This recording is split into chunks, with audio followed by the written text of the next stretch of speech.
This is Writing It, the podcast about academics and writing. I'm Rachel Gordon. Here we aim to make the process of writing and publishing a bit more transparent and a bit less overwhelming. Through conversations with editors and academics at all stages, from full professors to graduate students, independent scholars, and postdocs, we share stories, lessons, and helpful habits from our writing lives.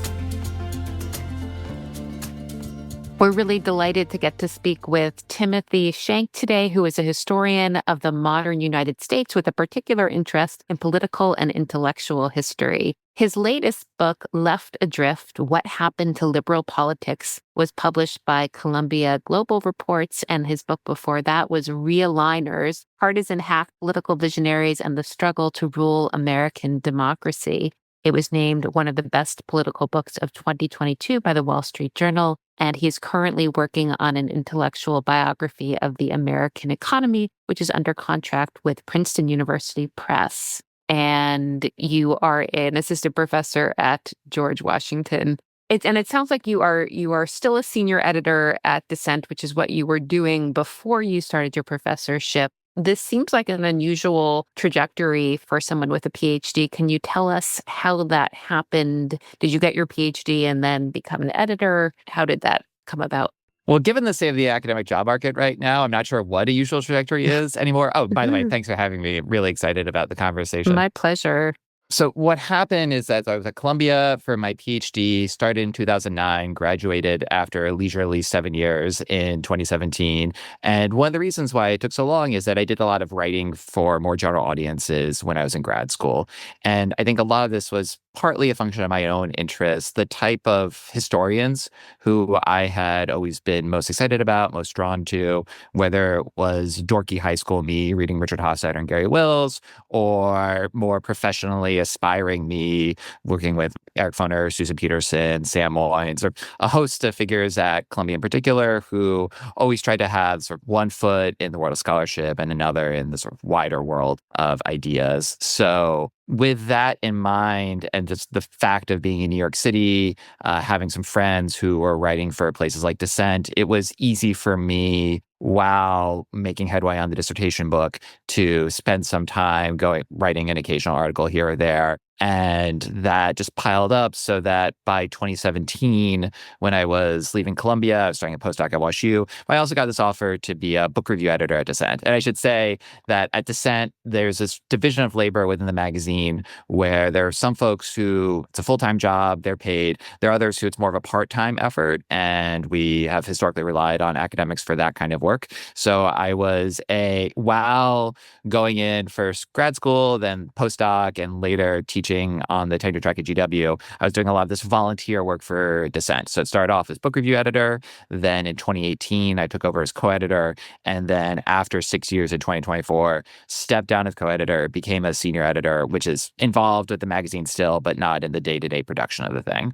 All of which is to say is that while I was able to keep up with this foot in both worlds approach, I won't say that I was definitely not, after 2018, wasn't going to the fancy cocktail parties and all the rest of the New York literary scene. I was observing from afar, but not directly in the thick of things. So for grad students who might be listening, it's interesting to hear that kind of volunteer type of position at a magazine like Dissent can lead to what seems like a real position there eventually. I don't know if that was clear to you at the beginning, if someone had told you, look, this is worthwhile, if you like to play more of a role there, or how you knew that would work out. And I would say that's not, I think, a particular idiosyncrasy of Dissent. From what I understand, a magazine like N+1, The Drift, lots of examples you could point to where there can be a porous space between the regular contributor to the kind of volunteer editor to potentially a full-time staffer. And just given how, in some ways, disastrous and terrifying the job market can be right now, but also that's how fluid it is. There are lots of opportunities. There are ways to patch together different types of employment out there. So it was never something that I intended. It was, maybe this is sort of a model for everyone. If you're going to be pursuing some kind of version of what one could potentially call the life of the mind, it should be doing stuff that you enjoy. ideally, the stuff that you like doing will also be work that you have some kind of talent or aptitude for. And there's economists have this phrase or revealed preference. And it turned out that my revealed preference was work that often fell. I tried to bring the standards, the rigor that I got in my academic work and but engage questions that were also relevant, ideally to scholars, but also to more general audiences. History might be a field where there's more openness to this kind of public intellectual or popular writing. But still, I wonder if you did encounter any pushback or resistance from professors or just others in the field about your going this route. If there was pushback and resistance, it was more when I was not in the room. And it's not as if I was this sort of blazing figure that needed to be responded to. But often, and again, it might have been partly just because of some unique dispositions at Columbia, where it's a place where there were a lot of models I could point to. If you like what this person is doing, I'm doing my own mini grad school version of the same thing. But really got a lot of encouragement across the board. And I would say for anyone in grad school thinking about stepping into that more public world, I would say it is absolutely possible. You do not want to leave the academic side of things behind. It was important for me that I continued publishing peer-reviewed scholarship. And as mentioned at the outset, my current book that I'm working on, it's a return to writing for principally academic audiences. So it's not as if I'm giving up on one entirely for the other. It's always a balancing act.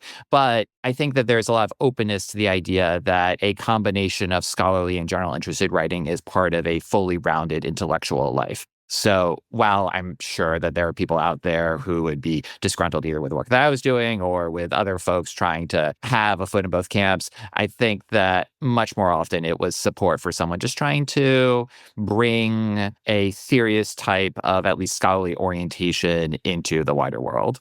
As you were on the job market, I guess I'm continuing to think about grad students and others, people at earlier stage of academic careers who have both parts in their CV, the more popular or accessible writing and the academic.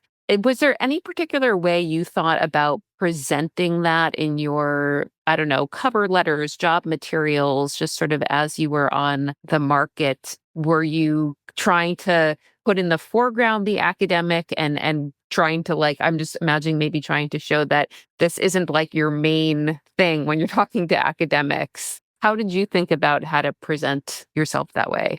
Well, I think that you always want to come across as someone whose first obligation will be to the department, that you'll be a professional, you'll be a good colleague who will be contributing to your discipline over the long haul, and someone who you'll be fine to see across the conference room table at department meetings for the rest of your life. And again, it's going to vary a lot from person to person.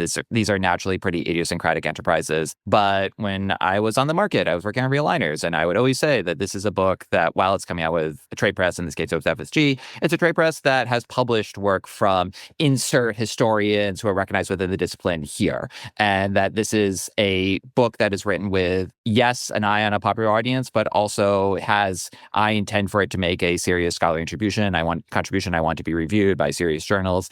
And not just history, but I think American history in particular has a bit of a track record of being open to, for instance, I know quite a few American historians out there whose dissertation books were published with Norton, not a peer-reviewed publisher of academic scholarship, but one that regularly produces books that go on to win the Bancroft and just really produces, yes, important works of scholarship that also sometimes get a public audience.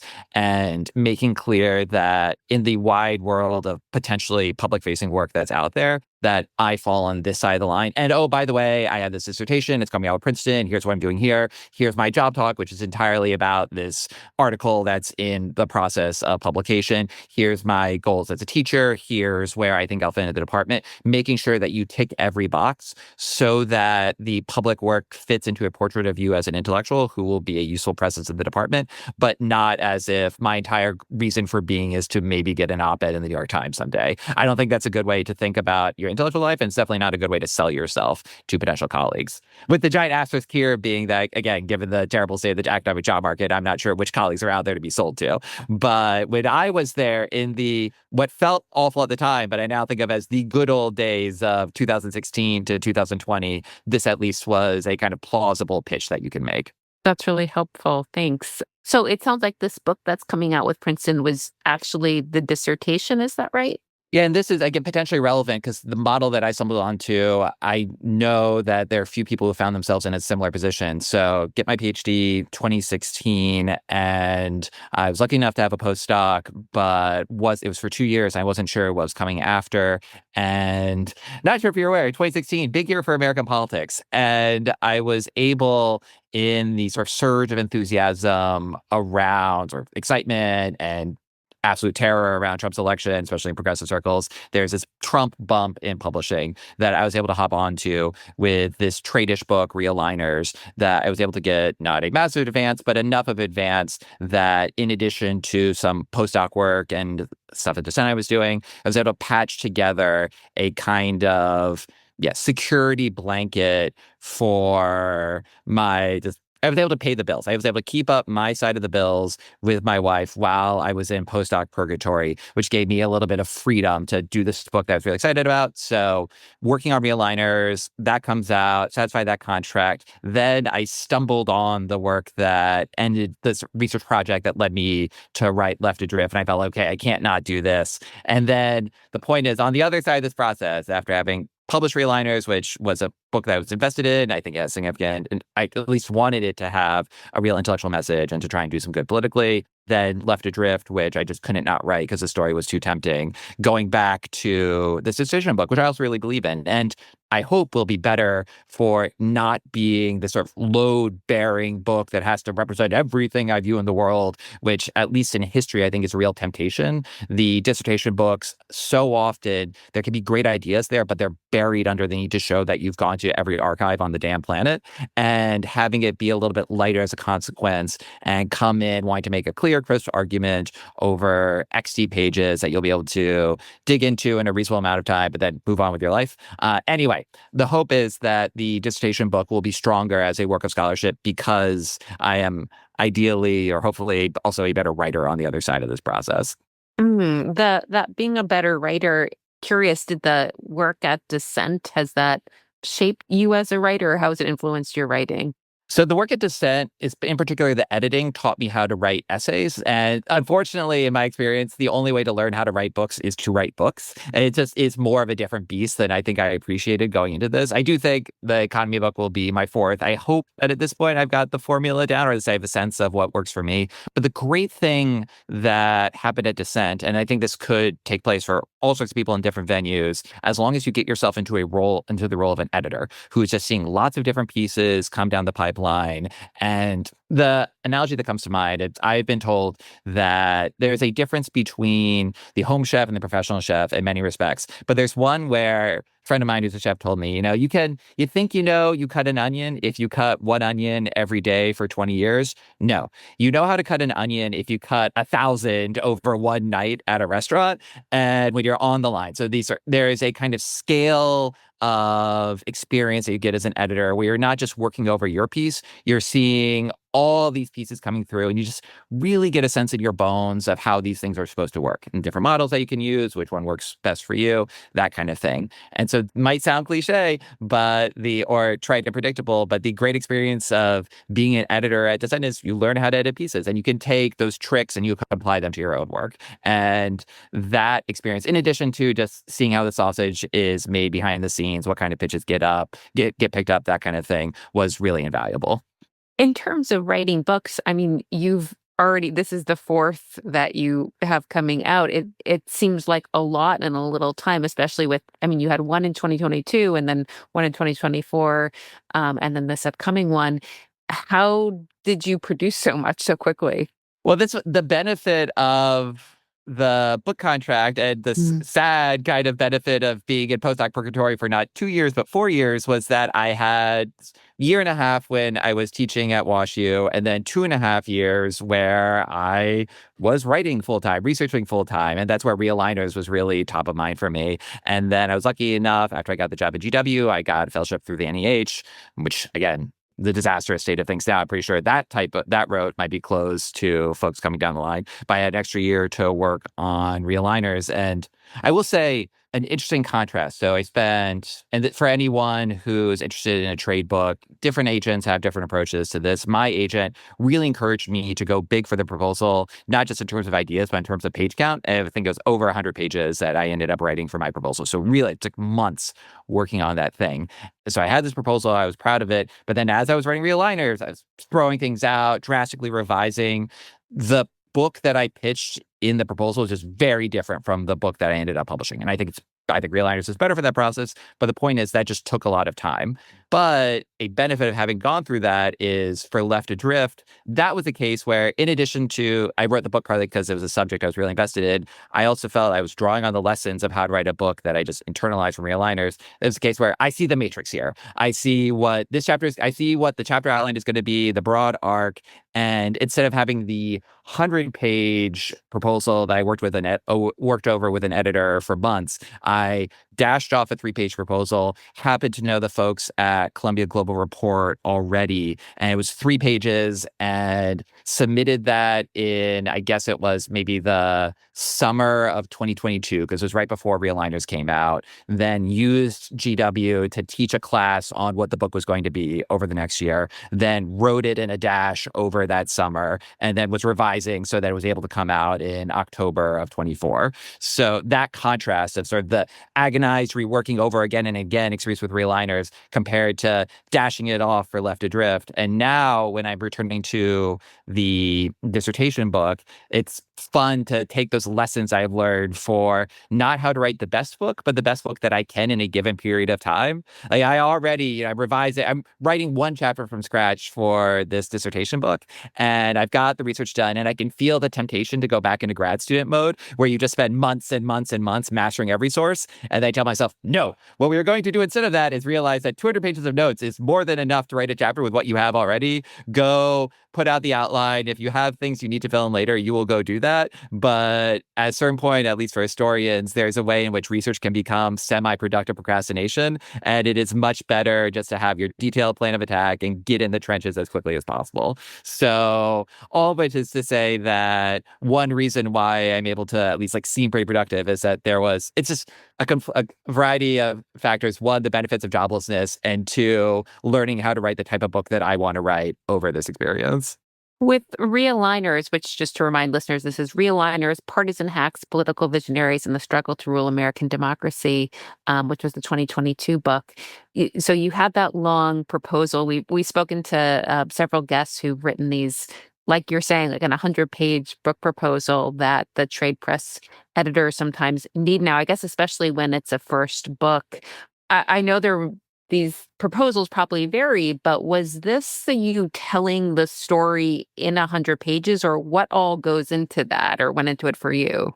Yeah, so kind of a handful of big thematic overview segments at the beginning, giving an outline of what I wanted the takeaway of the book to be, and then a chapter by chapter, maybe 3 to 5 pages for all the potential chapters. So I feel I'd have to go back and see for myself, but my sense is that there's about 50 pages of book in miniature, and then some bigger arguments and suggestions, comparable titles, interventions that you want to make, that kind of thing. And I think I would just be mortified if I were to look at it now. But as with all these things, the only way to learn how to do something better is to do it do the best that you can the first time around, and then be mortified in retrospect. And since you mentioned, the book that you wrote was actually different, was that, that book proposal sort of gets you the relationship with the editor. Yes. Then with the editor, did you guys come to an agreement that actually it would make sense to change the book in certain ways, or how did the evolution happen? Absolutely. I think that, one's experience will vary with the editor. Different editors provide different services, but worked with Alex Starr at FSG, who's absolutely fantastic. And one reason is that it was just a conversation between the two of us over several years about what this book should be. He was always absolutely supportive. I knew that he always had my back, and sometimes having my back involved tough love and saying, you need to add this or you need to change this. And because he was in the trenches with me, I took that very, very seriously.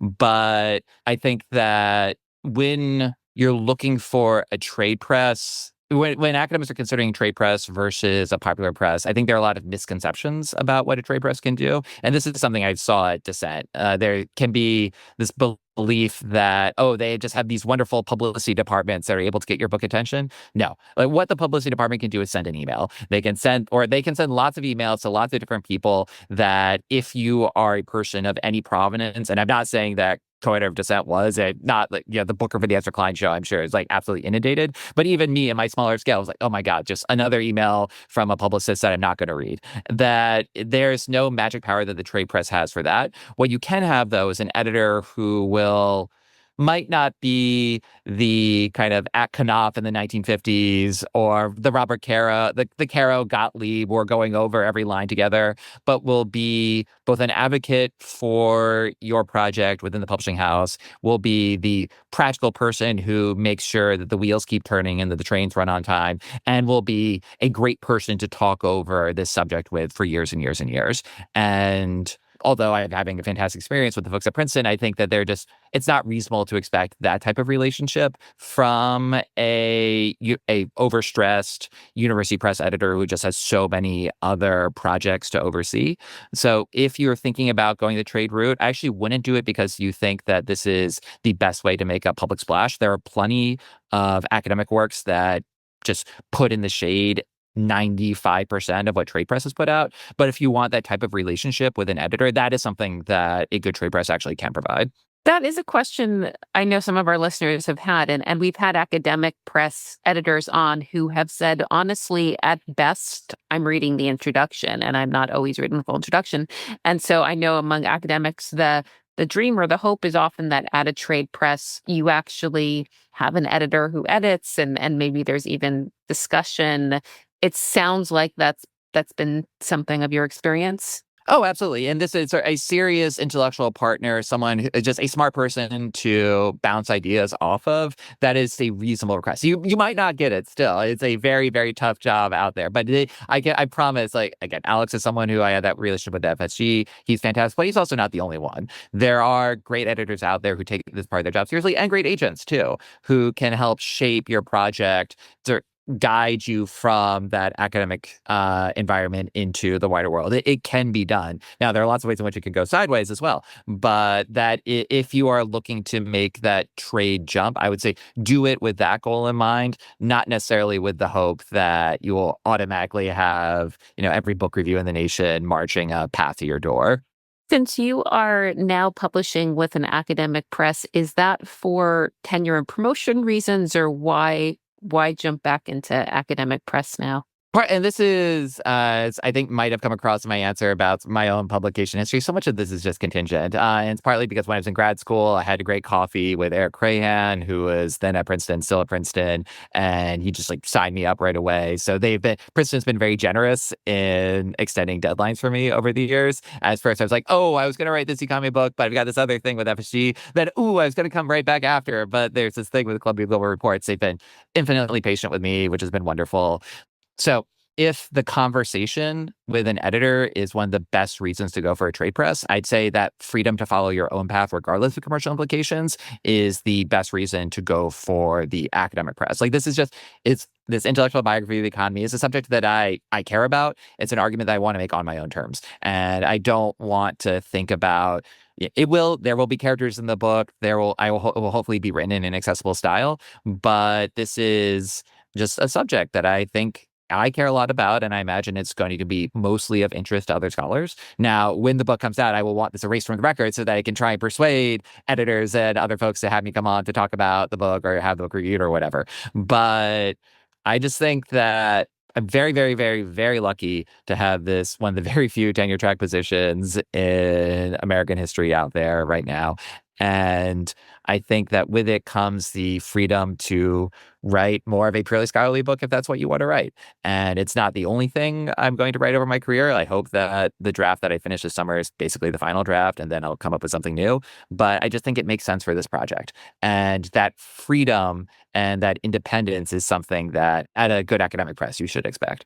Mm-hmm. Since you mentioned deadlines, this has come up with some of our guests that with academic presses, we academics can often get a deadline extended, where some of our guests have mentioned that with trade presses, that deadline ends up being, it can be a problem. Yes. It's once you get the contract, then you're like, oh, great. Now I have to write this thing in this, whatever it is, a year or two. And I wonder if you can explain to us why this seems so different with trade presses. I guess you just have to stick to the deadline more, or what's the situation? So it's sometimes yes, sometimes no. I know in some cases authors are sort of years and years behind, and the press is fine with that. In other cases, including with some very high profile academics whose names I won't blow here, they can just crack the whip and say, no, no, you are getting it in on the date we said you would get it in.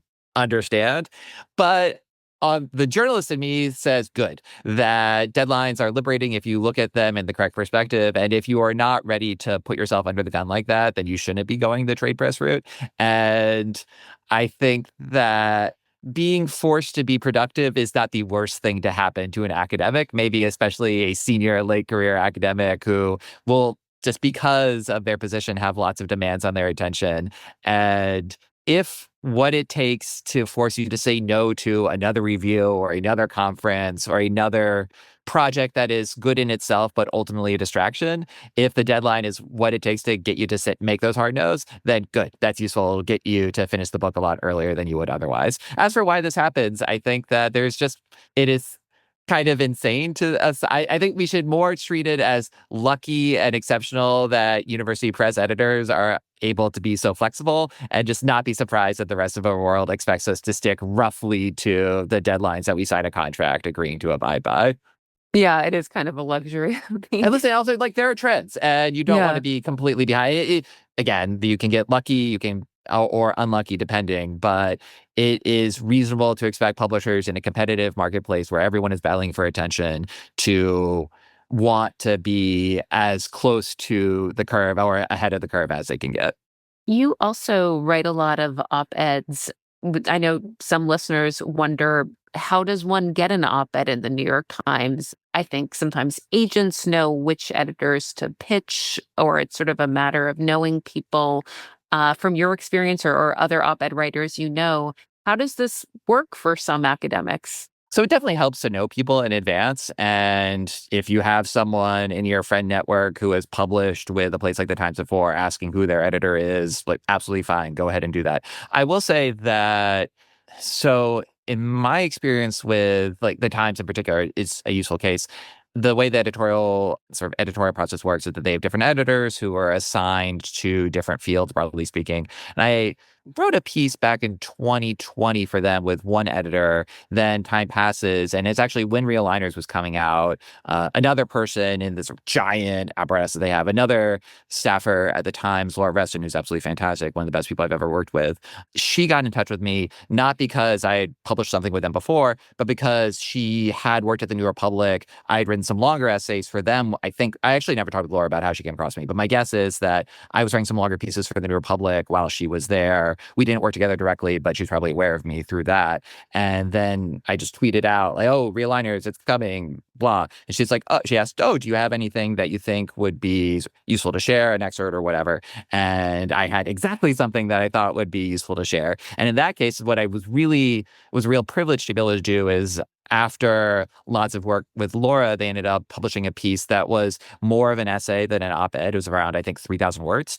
And that's a pretty substantial chunk of change on the Times editorial page, or the Times, like, Sunday review section. And in that case, it was because I'd been doing not so much these op-eds, although that is in the mix, but I had been doing these more review-ish essays that, along with having what I thought was just a really great find. Basically, I took my favorite bit of, like, archival discovery from the book, and it was this manuscript that Barack Obama co-wrote with his best friend when he was in law school that he intended to be a book. Dreams of My Father was going to be the autobiographical work. This other thing called Transformative Politics was going to be more of a policy tome, but it really was the 30-ish-year-old Barack Obama guideline for transforming American politics. And my argument was that this was both a kind of Rosetta Stone for understanding Obama's subsequent career, and through that, a really useful way of thinking about the transformation of the Democratic Party over the last 30 years, with some advantages and, from my perspective, some pretty significant defects. And because it had this combination of linking a bit of recent-ish history that had a cool find about a person that Times readers care a lot about, Barack Obama, and had relevance to this debate that they're also invested in, the future of the Democratic coalition, it ended up sort of hitting this sweet spot for them. Yeah, I remember seeing that. I think they even included like a picture of the Yes. his yeah. It was a very cool bit of public scholarship, I thought, too, Mhm. because Laura, and it was basically happenstance. It was maybe a couple of days before the piece went up. Laura just sent me an email saying, I'm working with the graphics folks. So they were wondering, you got this manuscript. Is there anything interesting there? I was like, actually, I have this first page of his outline. It's scrawled over and it does a good job of conveying the overall arguments of the book. And so I'm not much of an archive rat by the standards of the historical profession. I like archives when they're useful, but I'm not going to pretend that I am the master of them. But this was a case where I had a really cool archival find that I was able to share with this much bigger audience than I would be able to get on my own in any world. In these op-eds, since you're a historian, how do you figure out when you're often writing about politics, how much history to bring in? I imagine this could get bogged down and an editor could say, all right, that's too much.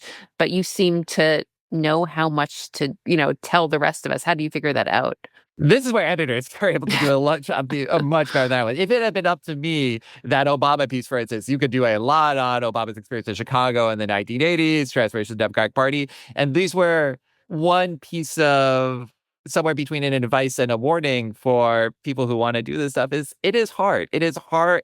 I hope this isn't as common as it used to be. My sense is that at least once upon a time, academics thought that what it meant to do public engagement was to write the dumber version of what you would do Hmm. for an academic press. And that is just not the case. Writing well is an art, conveying information that is surprising, compact, stylish, all the rest, that takes real work.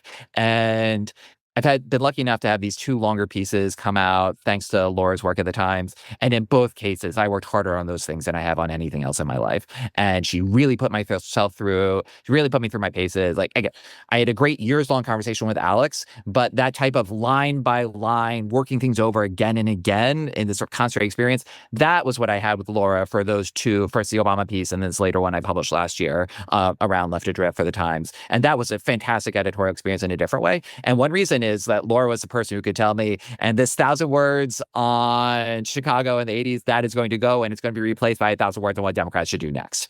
And there are people out there who trust that the professionals know what their audience expects. In the case of the Times, it could be, the dentist in Stanford who was a history minor back in the day and who's really pissed off that Donald Trump is president and is reading this article over their cup of coffee on a Sunday morning. Like those people who do this stuff day in, day out, they know what that person expects and they know how to make a piece that will satisfy what you're looking for and what their readers expect. Yeah. There's a couple questions we ask all guests. One of them is, what is something you wish you had known about writing or publishing earlier in your career? Ooh. Stop me if this is a little too long, but I think that the thing that I might have told 25-year-old me breaking into this is pull back the curtain on what you could expect the arc of this career to look like and say that at the beginning in particular, it is fine to hustle. Like pitch as many places as you can, as often as you can, and put a priority not on getting your work published in the fanciest of places right away, but of getting the piece that you want to write the most. It is better to get a full expression of what you are most excited about doing than let's say it's the 4,000 word, 5,000 word essay. Better to get that 5,000 word essay published in a journal that doesn't have a massive readership than the 800 word op-ed in the New York Times if you don't want to write that 800 word op-ed in the New York Times. If you feel like the essay is really what you have to write at this moment, do that.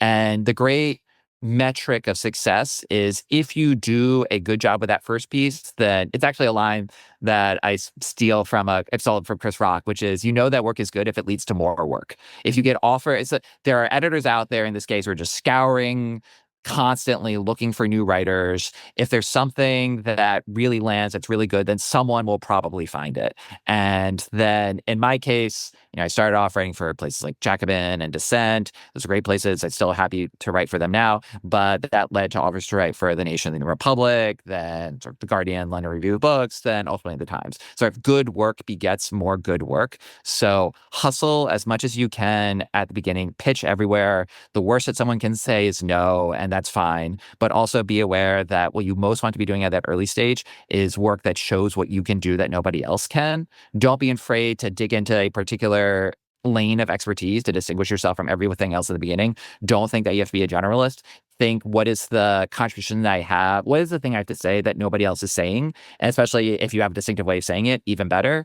And then let that carry you along. And then with the benefit of hindsight, another piece of advice that I would give on the other side of it is, this is especially relevant because book reviews, I think, are a great way to break into, and this sort of review essay is a great way to break into this larger audience.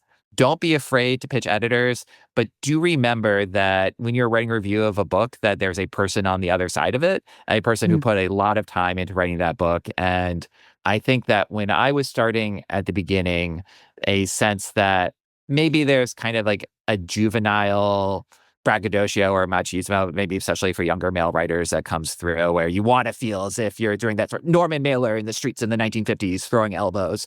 That was never exactly me, but I think there might have been a little bit of that in there, that along with me telling myself that these are arguments that matter, whether they're scholarly or political, therefore sharp elbows are fine.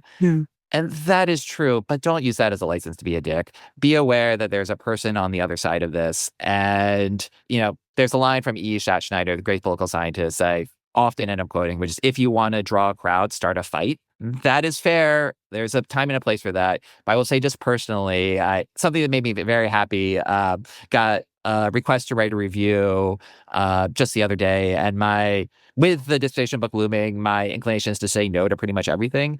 But in this case, it's a book that I've been looking forward to reading for a long time and that I'm 99% sure is going to be a rave. And I am very excited about an excuse to sit down with a book that I've been looking forward to reading for years and to write something, I'm guessing, about a work I admire from, probably about a work that I'm going to end up loving from a writer that I admire.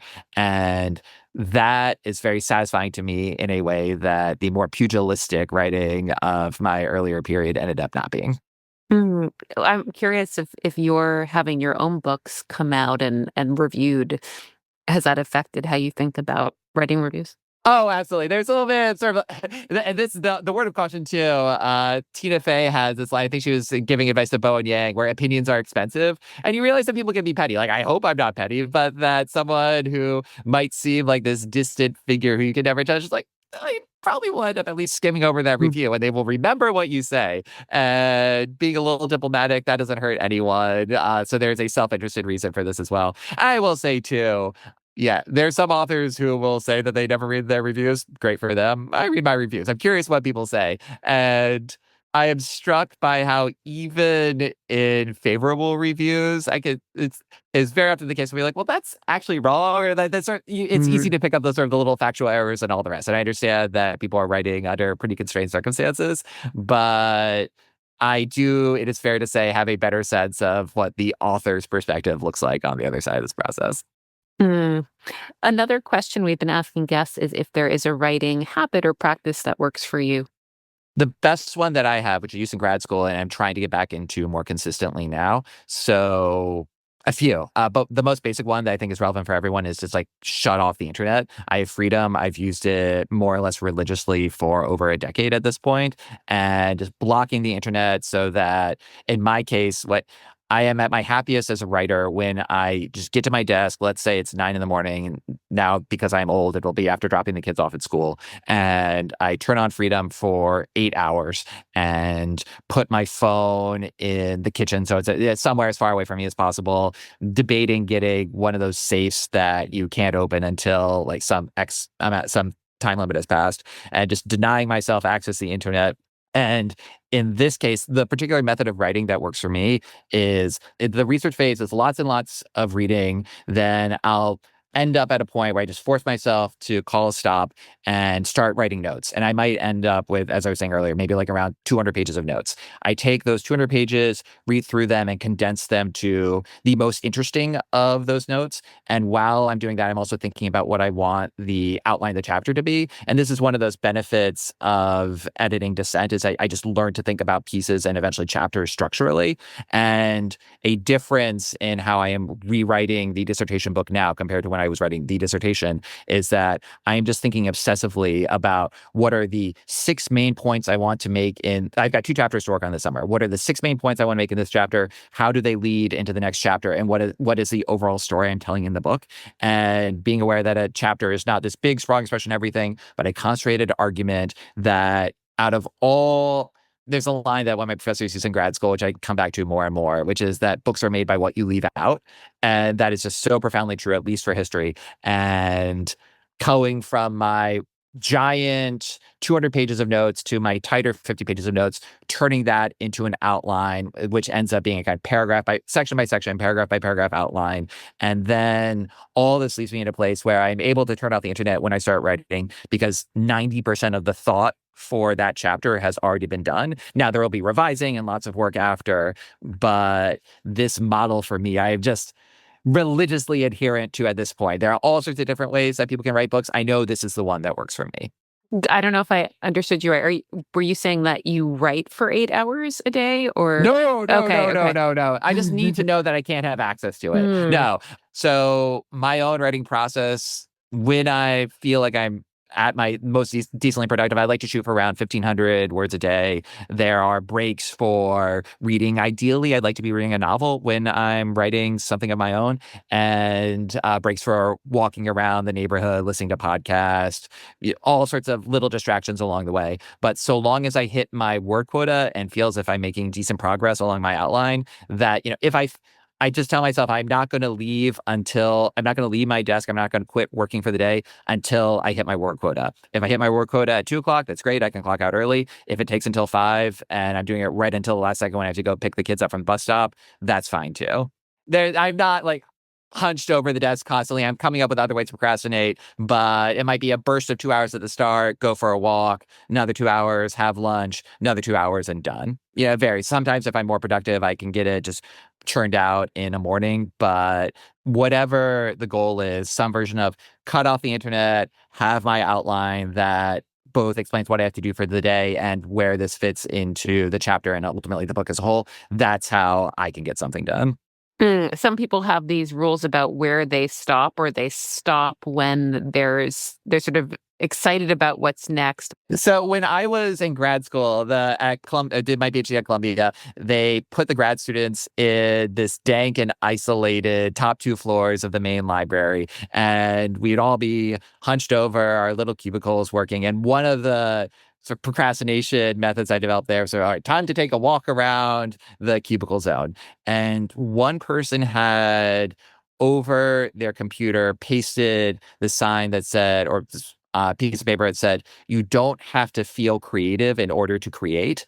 And for novelists, that might not be true. For academics, at least for me, it definitely is. And realizing that there will be moments when inspiration strikes and it feels as if you are completely in flow and your butt is off the chair. And that's fantastic if you can get there. But there will be other times when you just have to grind it out. And that is fine too. And knowing that I can write something that might not be the best work I've ever done, but will be good enough for the day, if that enables me to have a more, the derogatory term might be sort of like technical and mechanistic, but I think honestly just a professional relationship to the writing I produced, where I think that in my experience, the more that I write, the less precious I get about editing and the less precious I get about the process as a whole. Like, I care so much about what the final project is going to be, but I recognize that any given day is just, especially for a longer project like a book, just one step in this much longer journey. And so long as I take my step for the day, in this case being my 1,000 words, my 1,500 words, whatever target I set for myself, then I'm happy. And it sounds like you're not then upset about seeing your work the next day and realizing, all right, this isn't perfect. Like, the revision is It's fun. No, it's fun to go back and part of the process often ends up being looking at what I've written before and tweaking it, revising it, and everyone, this is just much more about your own psychological disposition than anything else. I'm not going to say that's perfect. I'll say, oh, there's some good work here. And it's also, by the time I start writing, I've done most of the thinking that I want to do for that chapter already. So there's something satisfying about this argument that's been in my head, sometimes for weeks, sometimes for months. In this dissertation book's case, arguments I've been having in my head for years. It is really satisfying to get even an imperfect version of them down on the page. And then there is also something rewarding about finding in the second, third, fourth round of revision the just right phrase or the thing you want to add, the little twist that takes it from good to, if not great, as good as I am capable of producing. That's a wonderful part of the process too. Well, thank you so much, Tim. We're a writing podcast, as you know, so it's great when we have guests who are willing to get into the weeds with us about the writing process. This was a pleasure. Thank you. Thank you so much for having me. Thanks for listening to Writing It, the podcast about academics and writing, sponsored by the Center for Jewish Studies at the University of Florida. Visit our podcast description to find out how to contact us and send us your questions about academic writing and publishing. Follow us on social media at Writing It Pod and subscribe to us so you never miss an episode.